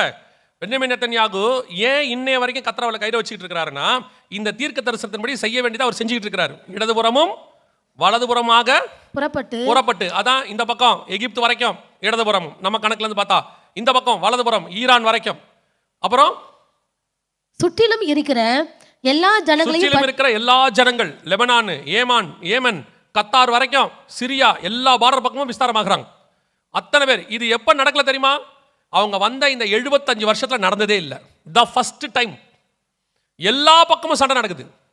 பென்யமின் நெத்தன்யாகு அவர் தலைமையில் உள்ள இந்த கவர்மெண்ட் ஆல் ஓவர் சுத்தி அடிக்கிறான் எல்லா பக்கமும். சகரியா 12:6 படி நடந்து கொண்டே இருக்கிறது. எல்லா ஜனங்களையும் பட்சிப்பார்கள். அப்புறம் எருசலேம் திரும்பவும் தன் ஸ்தானமாகிய எருசலேமிலே குடியேற்றப்பட்டு இருக்கும். இங்கதான் பிரச்சனை வருது. எருசலேம் திரும்பவும் இப்ப எருசலேம அவங்க ஸ்தானத்துல ஆண்டவர் கொண்டாந்துட்டாரு. இப்ப சுத்தில இருக்கிற எல்லா ஜனங்களோட சண்டை நடக்குது. கர்த்தர் சொன்னபடி. சில நேரத்துல உங்களுக்கு தோணும்ல, இவ்வளோ பெரிய பிரச்சனை வருது, இந்த எருசலேம் கொடுத்துட்டா பிரச்சனை என்ன அப்படின்னு சொல்லி உங்களுக்கு ஒன்று தோணும்ல. அங்கதான் இப்ப நம்ம அடுத்த விஷயத்தை நம்ம பார்க்க போகிறோம். என்ன பார்க்க போறோம் அப்படின்னு சொல்லி கேட்டீங்கன்னு சொன்னா, இந்த எருசலேம் இதை சுத்தி 2வது யுத்தம் முடிஞ்சிருச்சு நம்ம பார்த்தோம். இப்போ 3வது யுத்தத்தை பத்தி நம்ம பார்க்க போறோம். இந்த எருசலேம் சம்பந்தப்பட்ட 3வது ஒரு விஷயத்தை நாம் பார்க்க போகிறோம். இப்போதான் நம்ம அந்த முதல்ல வாசிச்ச வசனத்தை வாசிக்க போகிறோம். இப்போ அந்த யுத்தம் ஸ்டார்ட் ஆயிடுச்சு. இப்போ நீங்க பார்த்தது 1967, ஃபர்ஸ்ட் பார்த்தா 1948. இப்போ நீங்க வாசிக்க போற வசனம் 2023 அக்டோபர் நடந்தது. வாசிங்க. எசேக்கியேல் 38:8 வாசிங்க. அநேக நாட்களுக்கு பிற்பாடு நீ விசாரிக்கப்படுவாய், பட்டயத்துக்கு நீங்களாகி பற்பல ஜனங்களிலிருந்து சேர்த்து கொள்ளப்பட்டு வந்தவர்களின் தேசத்தில் கடைசி வருஷங்களிலே வருவாய். நெடுநாள் பாழாய் கிடந்து பிற்பாடு ஜாதிகளிலிருந்து கொண்டு வரப்பட்டவர்கள் எல்லாரும் சுகத்தோட குடியிருக்கும் இஸ்ரவேலின் மலைகளுக்கு விரோதமாய் வருவார்கள். இந்த சண்டை எதுக்கு விரோதமா வரும்? அந்த வேர்டை நல்லா கவனிங்க. இஸ்ரவேலின் மலைகளுக்கு விரோதமாய். இன்னொரு கன்ஃபர்மேஷன், மலைகளுக்கு விரோதமா தானா அப்படின்னா இன்னொரு கன்ஃபர்மேஷன். 39ஆம் அதிகாரம் 2ஆம் வசனம் வாசிங்க. 39:2 வாசிங்க.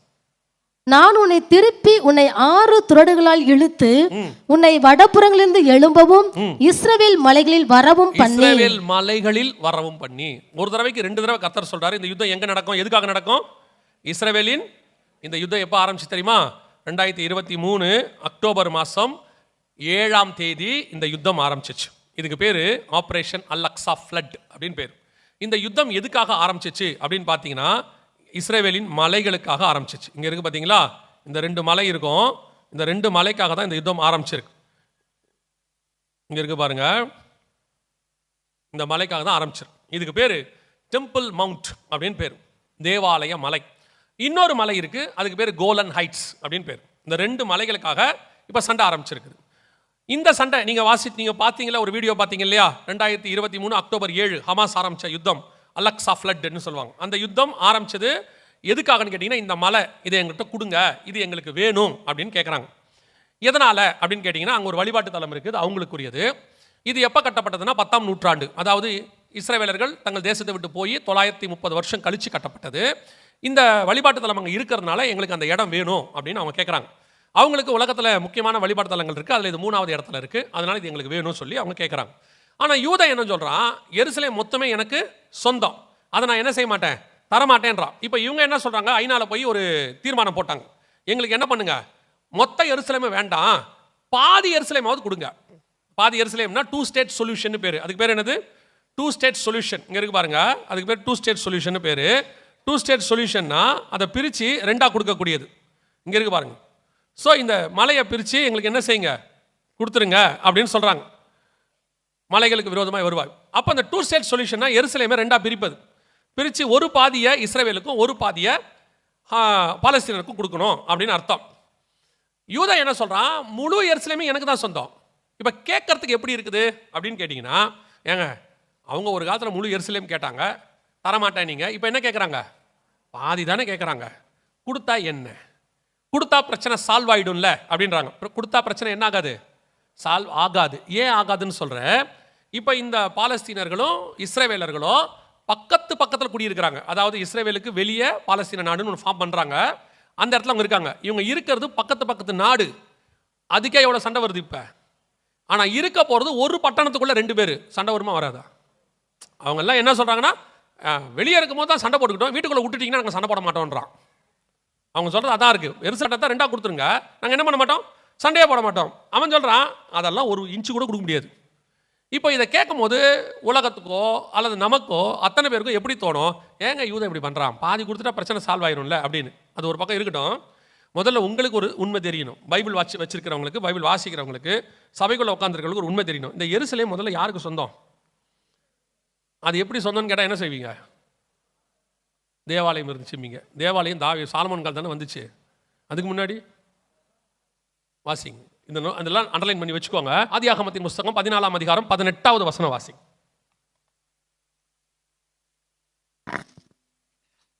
அன்றியும் உன்னதமான தேவனுடைய ஆசானியாய் இருந்த சாலேமினின் ராஜாவாகிய மெல்கிசேதேக்கு. யாருடைய ராஜா? சாலேமினா? சாலேமின். மினின்னா அது வேற, மினிசோ அந்த மாதிரிலாம் இப்போ நிறைய கடைகள் வந்திருக்கு. வாசிங்க. சாலேமின் ராஜாவாகிய மெல்கிசேதேக்கு அப்பமும் திராட்சரசமும் கொண்டு வந்து அவனை ஆசீர்வதித்து, வானத்தையும் பூமியும் உடையவராகிய உன்னதமான தேவனுடைய ஆசீர்வாதம் ஆபிரகாமுக்கு உண்டாவதாக. இதான் முதல்ல எருசலேம் பத்தி சொல்லப்படுது பைபிள்ல. சாலேமின் ராஜாவாகிய மெல்கிசேதேக்கு. சாலேம்னா சமாதானம், ஷாலோம் அப்படின்னு சொல்றோம். எருசலேம் அப்படின்னா சமாதானத்தின் நகரம் அப்படின்னு அர்த்தம். அந்த ஊர் ராஜா வந்து ஆபிரகாம் கிட்ட என்ன பண்ணிட்டாரு, உடன்படிக்கை பண்ணி அப்பமும் ரசமும் கொடுத்துட்டாரு. அன்னைக்கு வந்து எருசலேமுக்குரியதான காரியம் சாலமோன் ஆபிரகாமோடு வந்து இணையுது. இப்போ நீங்கள் கேட்கலாம், ஆபிரகாமோடு கூட அவங்க ராஜா உடன்படிக்கை தானே பண்ணாரு, எருசலேமை கொடுத்தாரா அப்படின்னு ஒரு சந்தேகம் வரும்ல. 15ஆம் அதிகாரம் கடைசி வசனம், 15 கடைசி. எமோரியரும் கானானியரும் கிர்காசியரும் எபூசியரும் என்பவர்கள் இருக்கிறதுமான இந்த தேசத்தை உன் சந்ததிக்கு கொடுத்தேன் என்றார். ஆதியாகமம் 15 கடைசி வசனத்துல ஆண்டவர் சொல்றாரு, இந்த பட்டணத்தை உன் சந்ததிக்கு கொடுத்தேன். எருசலேம் இருக்கா அதுல? இல்ல. வாசிங்க, நியாயாதிபதிகளின் புஸ்தகம் 19ஆம் அதிகாரம் 10வது வசனம் வாசிச்சிருங்க. நியாயாதிபதிகள் 19:10 வாசிச்சிருங்க. அந்த மனுஷனோ ராத்திரிக்கு இருக்க மனதில்லாமல் 2 கழுதைகள் மேலும் சேணம் வைத்து தன் மறுமனையாட்டியை கூட்டிக் கொண்டு எழுந்து புறப்பட்டு எருசலேமாகிய எபூசுக்கு நேராக வந்தான். அப்ப எபூசுனா எதை குறிக்குது? எருசலேமை குறிக்குது. அப்படின்னா ஆபிரகாமின் சந்ததிக்கு வாக்குத்தத்தம் பண்ணப்பட்டதுல எது இருக்கு? எருசலேம் இருக்கு. அன்னைக்கே ஆண்டவர் கொடுத்துட்டார். இப்போ அடுத்த கேள்வி, இது எந்த சந்ததிக்கு கொடுத்தார் ஆபிரகாமுக்கு? ஏன்னா இஸ்மவேல் இருக்கான், கேத்தூரால் சந்ததி இருக்கு, ஈசாக்கு இருக்கிறார். 3 சந்ததியை பற்றி சொல்லப்படுது. இதில் எந்த சந்ததிக்கு கர்த்தர் கொடுத்தார்? வாசிங்க, ஆதியாகமத்தின் புஸ்தகம் 25ஆம் அதிகாரம் 4-5 வசனங்களை வாசிங்க. மீதியாவுடைய குமாரர் 5-6 வாசிங்க. இல்லைனா ஆபிரகாம் தனக்கு உண்டான யாவையும் ஈசாக்கு கொடுத்தான். ஆபிரகாமில் இருந்த மறுமனையாட்டிகளின் பிள்ளைகளுக்கோ ஆபிரகாம் நன்கொடைகளை கொடுத்து தான் உயிரோடு இருக்கும் போதே அவர்களை தன் குமாரனாகிய ஈசாக்கை விட்டு கிழக்கே போக கீழ் தேசத்துக்கு அனுப்பிவிட்டான். அப்ப வசனம் தெளிவா இருக்கு. 3 சந்ததியில ஒரு சந்ததியை கீழ் தேசத்துக்கு அனுப்பிட்டாரு, ஒரு சந்ததியை அப்பமும் ஒரு துருத்தி திராட்சை தண்ணியும் கொடுத்து பெயர் சபா வனாந்தரத்துக்கு அனுப்பிட்டார், எகிப்துக்கு போயிட்டாங்க. ஒரே ஒரு சந்ததி மட்டும்தான் இருக்கு, அது ஈசாக்கின் சந்ததி. அவனுக்கு தனக்கு உண்டான எல்லாவற்றையும் கொடுத்தான். ஸோ அன்னைக்கே ஆபிரகாமுடைய எருசலேம் யாருக்கு வந்துருச்சு? ஈசாக்கு வந்துருச்சு. ஈசாக்குடைய பையன் தான் யாக்கோபு, அவன் தான் இஸ்ரவேல். இஸ்ரவேலுடைய 4வது பையன் தான் யூதர்கள். ஸோ எருசலேம் முழுக்க யாருக்கு சொந்தம்? சரி, அதுக்கப்புறம் யூதா வம்சத்தில் தாவீது 40 வருஷம் எருசலேமை தலைநகராக கொண்டு அரசாண்டார், 33 வருஷம். அதற்கு பிறகு சாலமோன் 40 வருஷம். அதுக்கப்புறம் ரெகபியாம் எரபியாம்னு பிரியுது. அதில் யூதயா தேசத்துக்கு, யூதயா பகுதி 2 கோத்திரம், அவங்களுக்கு எருசலேம் தலைநகராக இருக்கிறது இயேசு வருகிற வரைக்கும். அதற்கு பிறகு எருசலேம் நேபுகாத்நேச்சார் கரத்திலிருந்து போயிருச்சு, யூதயா மட்டும் இருந்துச்சு, போயிருச்சு. அதற்கு பிறகு இப்போ என்ன கேட்பாங்க, இதெல்லாம் பைபிள் காலம், அந்த காலம், அதெல்லாம் வச்சுக்கிட்டு இப்போ பைபிள் கணக்கெல்லாம் பேசினா எப்படிங்க? ஒரு காலத்தில் உங்ககிட்ட இருந்துச்சு, இப்போ ஜனநாயக காலம், டெமோக்ரஸி, இப்போ வாங்க அப்படின்னா நீங்கள் பார்த்த அந்த சண்டை யுத்தம் ஒன்று பார்த்தீங்களா, 6 நாள் யுத்தம், அந்த கணக்கின்படி 6 நாள் யுத்தத்தில் முழு எருசலேம் யார் கைக்கு வந்துருச்சு? இஸ்ரவேல் கைக்கு வந்துருச்சு. அப்படி கணக்கு பார்த்தாலும் யுத்த சட்டம்னு ஒன்று இருக்குது, ஐநா சபையில் இருக்குது, ஜெனீவா ஒப்பந்தம் சொல்லுவாங்க. அதன் அடிப்படையில் ஒரு யுத்தம் முடியும் போது யார் எவ்வளோ தூரம் ஜெயிச்சிருக்கிறாங்களோ அது அவங்களுக்கு சொந்தம்னு அர்த்தம். அப்படி தான் இன்றைக்கி எல்லா நாடும் தங்கள் எல்லைகளை வகுத்திருக்கு. பாகிஸ்தான்லேருந்து சைனாலேருந்து அத்தனை பேரும் எவ்வளோ தூரம் அவங்க முன்னேறினாங்களோ அது யாருக்கு சொந்தம்? அவங்களுக்கு சொந்தம். அதன் அடிப்படையில் முழு எருசலேமும் யாருக்கு தான் சொந்தம்? நீங்கள் சரித்திரபூர்வமாக ஆராய்ஞ்சிங்கனாலும் அவனுக்கு தான் சொந்தம், இன்னைக்குள்ள சட்டத்தின்படி ஆராய்ஞ்சாலும் அவனுக்கு தான் சொந்தம். பரலோகத்தினுடைய திட்டத்தின்படி பார்த்தாலும் எருசலேம் யாருக்கு தான் சொந்தம்? அதை பிரிக்கவோ எடுக்கவோ யாருக்கும் என்ன கிடையாது? அதிகாரம் கிடையாது. இப்போ எல்லா நாடும் 165 நாடுகள் இப்போ சைன் பண்ணியிருக்கு, எருசலேமை 2ஆக பிரிங்க, 2 ஸ்டேட் சொல்யூஷன் ஐநால கொண்டாந்துட்டாங்க. இப்போ இந்த பிரச்சனை தான் கோலனைட்ஸ்க்கும் இருக்குது, எருசலேமுக்கு இருக்குது. இந்த 2 மலைகளையும் ஒன்று சிரியா கிட்ட கொடுங்க, ஒன்று பாலஸ்தீனத்தை கொடுங்கன்னு சொல்லி ஒரு யுத்தம் ஒன்று ஒரு தீர்மானம் ஒன்று ஐநா சபையில் கொண்டாந்துட்டாங்க. இப்போ போன வாரம் ஐநா விட்டு வெளியே வந்துருச்சு. யார் வந்துட்டா? இஸ்ரவேல் வந்துருச்சு. வந்ததனுடைய விளைவு என்ன ஆகும்னா, மற்ற இந்த நாடுகள் சுற்றி இருக்கிற அரபு நாடுகள்லாம் சொல்லுவாங்கல்ல, சரி நீ தான் ஐநாவில் இல்லைல்ல, ஐநா கிட்ட சொல்லிடுவாங்க, நாங்கள் அவங்ககிட்ட அந்த மலையை என்ன பண்ணிக்கிறோம்? வாங்கிக்கிறோம், நாங்கள் சண்டை போட்டு வாங்கிக்கிறோம், நீங்கள் தலையிடாதீங்கம்பாங்க. இப்போ மலைகளுக்கான சண்டை அடுத்த கட்டத்துக்கு போக போகுது. ஏற்கனவே 2023 அக்டோபர் 7 ஆரம்பிச்சிருச்சு. இந்த சண்டை தான் என்ன பண்ண போகுது? அடுத்த கட்டத்துக்கு. இப்போ ஈரான் பெரிய பிரச்சனையில் போயிட்டு இருக்கு இல்லையா, ஈரான் திருப்பி தாக்க போது, அவங்களுக்கு உதவியாக ரஷ்யா வரும். இதான் நமக்கு அடையாளம். ரஷ்யா வருமானு கேட்டால் ரஷ்யா அனௌன்ஸ் பண்ணிருச்சு. கவனிங்க, இது ரஷ்யா அனௌன்ஸ் பண்ணியிருக்கிறது. என்ன சொல்லியிருக்கிறான்னு கேளுங்க. இது ரஷ்யா வான்ஸ் யூஎஸ் ஸ்ட்ரைக் ஈரான், நீ அடிச்சினா நாங்கள் உள்ளே நுழைவோம், அவங்களுக்கு நீ தேவையில்லாத பிரச்சனைகளை எல்லாம் சந்திக்க வேண்டி வரும் அப்படின்னு சொல்லி சைனாவும் ரஷ்யாவும் சேர்ந்து இப்போ என்ன பண்ணியிருக்காங்க? இந்த கூட்டாக சொல்லியிருக்காங்க. என்ன ஆச்சரியன்னு கேட்டிங்கன்னா, எசேக்கியேல் 38:2 சைனாவை பற்றியும் ரஷ்யாவை பற்றின பேர் அங்கே இருக்கிறது. அந்த இடத்துல ஆண்டவர் சொல்லும் பொழுது எசேக்கியேல் 38:2, மனுபுத்திரனே, மேசேக் தூபால் ஜாதிகளின் தலைமையான அதிபதி ஆகிய மாகோகு தேசத்தான் ஆகிய கோகுக்கு எதிராக நீ உன் முகத்தை திருப்பி அப்படின்னு இருக்கு. அதோட அர்த்தம் என்னன்னா, மேசேக் தூபாலுடைய தலைமையான அதிபதி அப்படிங்கிற வார்த்தைக்கு ரோஷ் அப்படிங்கிற வார்த்தை ஒன்று யூஸ் பண்ணப்படுது. இங்கிலீஷ் பைபிளில் மூல பாஷையில் எல்லாத்துலையும் இருக்குது இந்த வார்த்தை, அதில் இருக்குது, நீங்கள் பார்க்கலாம். ஆனால் தமிழ் பைபிளில் மட்டும் அது இருக்காது.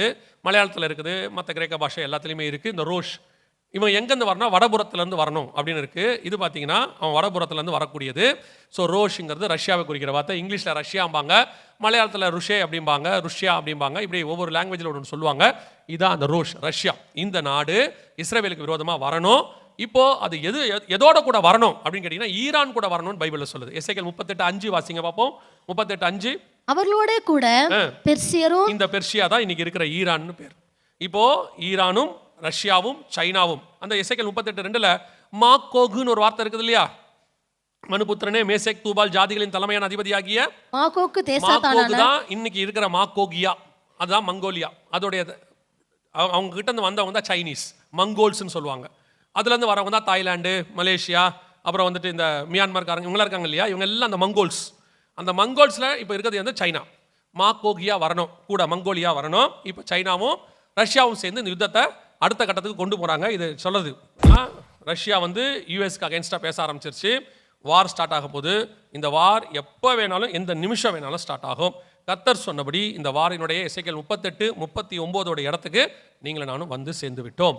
இப்போ இன்னும் நடக்க போகுதுங்கிறத மாத்திரம் நான் என்ன செய்கிறேன் உங்களுக்கு சொல்லிட்டு நான் ஜெபம் பண்ணி முடிக்க விரும்புகிறேன். கவனிங்க, அடுத்து நடக்க போகிற மிக முக்கியமான சம்பவம் என்ன ஆகும் அப்படின்னு கேட்டிங்கன்னா, நீங்கள் பார்க்குறீங்க இல்லையா, இதுதான் இந்த இடத்துக்காக தான் சண்டை ஆரம்பிச்சிச்சு.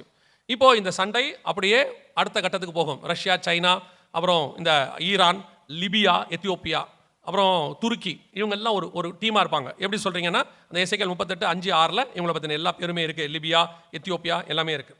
ஸோ இவங்க எல்லாம் சேர்ந்து ஒரு டீம். இப்போ அவங்க ஆல்ரெடி ஃபார்ம் ஆகிட்டாங்க. ஈரானும் ரஷ்யா, சைனா ஃபார்ம் ஆகிடுச்சு. துருக்கி இப்போது இஸ்ரேலுக்கு அகேன்ஸ்டாக பேச தொடங்கிருச்சு. ஸோ இது ஒரு டீம். இப்போது இஸ்ரேல் இவங்களுக்கு அகேன்ஸ்டாக அமெரிக்கா இவங்கள ஒரு டீம் வருவாங்க.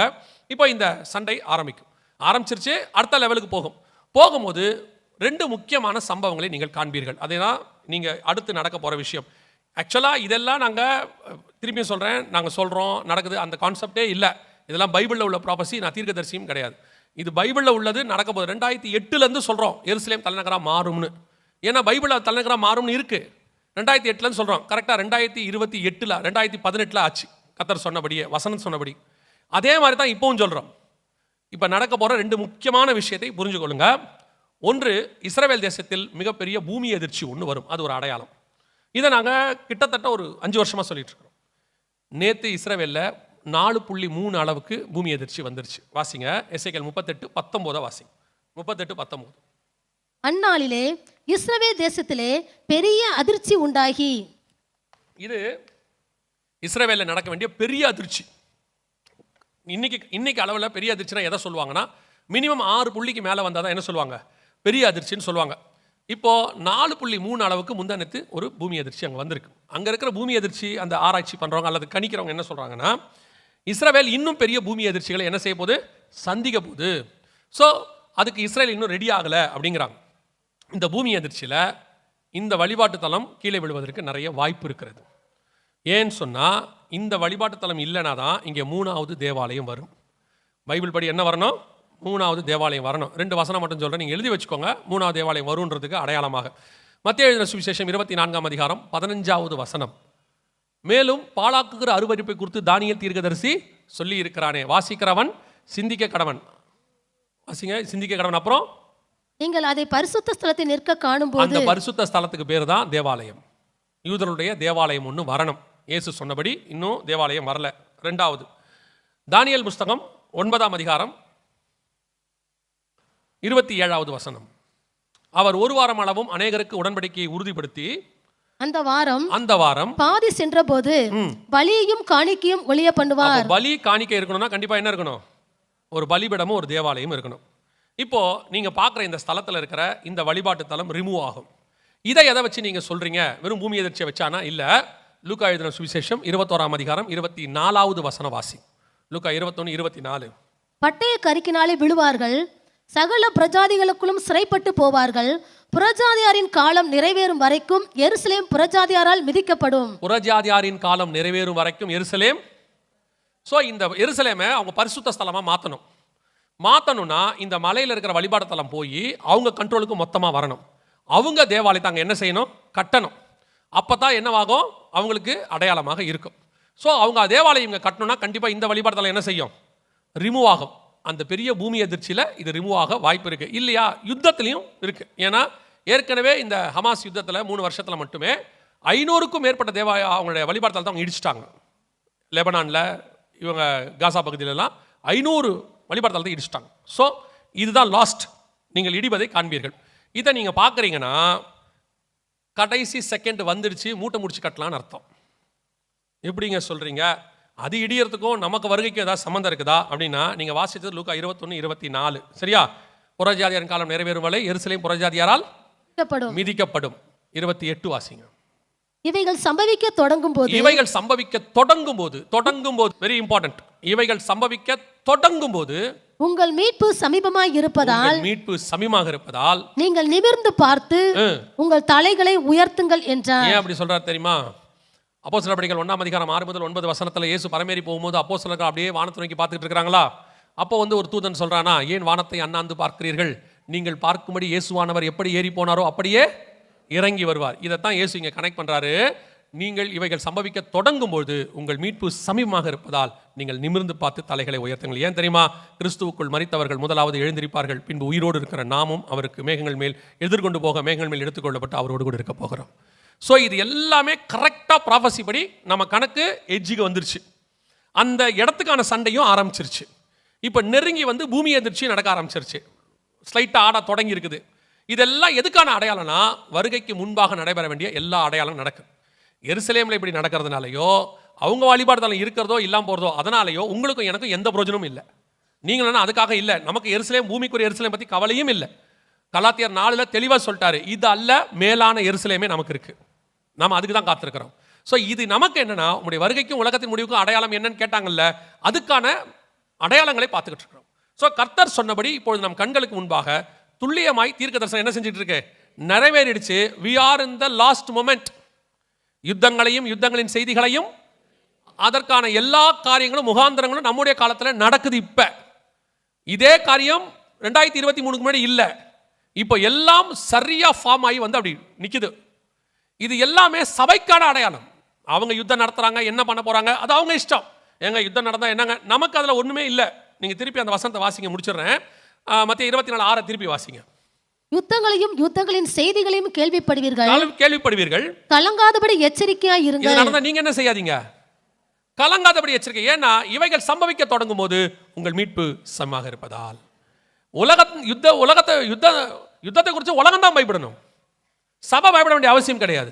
ஏங்க ஒருவேளை வருகை வரலனா அப்படி கேட்டீங்கன்னா சொல்றேன், வருகை வந்தால் இவைகளுக்கு நடுவில் கர்த்தர் உங்களை என்னை மீட்டுக் கொண்டு மேலே போவார். ஒருவேளை வருகை தாமதிக்குமானால் ஆண்டவர் சொல்லக்கூடிய ஒரு வார்த்தை, வாதை உன் கூடாரத்தை அணுகாது, பொல்லாப்பு நேரிடாது, பகலில் பறக்கும் அம்பிற்கும், அதான் ஸ்கட் ஏவுகணை குண்டு போடுறது, பகலில் பறக்கும் அம்பிற்கும் இருளில் நடமாடும் கொள்ளை நோய்க்கும் நான் பயப்பட மாட்டேன். ஏன்னா அவர் என் பட்சத்தில் இருக்கிறார்.